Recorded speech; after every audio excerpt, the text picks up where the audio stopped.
காமாட்சி அம்மனுக்கென்றே பல தனி சிறப்புகள் உண்டு. அதில் மிகவும் முக்கியமானது பௌர்ணமி என்று நடத்தப்படும் நவவாரண பூஜை. இரவு 10 மணிக்கு மேல் தொடங்கி 12 மணி வரை நடத்தப்படும் இந்த பூஜையில் ஸ்ரீ சக்கரத்திற்கு செய்யப்படும் குங்கும அர்ச்சனையும் சங்கு தீர்த்தமும் மிகவும் பிரசித்தி பெற்றது. 12 மணிக்கு மேல் பக்தர்கள் மீது சங்கு தீர்த்தம் தெளிக்கப்படும். இந்த தீர்த்தம் நம் மீது பட்டாலே சகல பிரச்சனைகளும் நீங்கி சௌபாக்கியம் உண்டாகும்.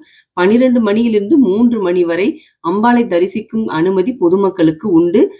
ஸ்ரீசக்கரத்திற்கு செய்யப்பட்ட குங்குமம் பிரசாதமாக வழங்கப்படும். இந்த குங்குமம் கிடைப்பதற்கு கோடி புண்ணியம் செய்திருக்க வேண்டும் என்கிறார்கள். இந்த நவவாரண பூஜை என்றால் என்னன்னு தெரியுங்களா? ஸ்ரீ சக்கரத்தை சுற்றி 64 கோடி தேவதைகள் இருக்கதா நம்பப்படுது. 9 ஆவரணங்கள், அதாவது 9 சுற்றுக்கள். ஒவ்வொரு சுற்றுக்குள்ளும் முத்ரா தேவதை, ஆவரண தேவதை, யோகினி தேவதைகள், பரிவாரம் தரக்கூடிய சக்தி தேவதைகள், சித்தியை தரக்கூடிய அனிமா, மகிமா, லெகிமா, பிரகாமியா, ஈசித், வசித், புத்தி, கிட்சா, பிராப்தி ஆகிய 9 சித்தி தேவதைகள் இருக்காங்க. இந்த 9 சித்தி தேவதைகளுக்கும் 9 நவவாரண சுற்றுக்கும் சிறப்பு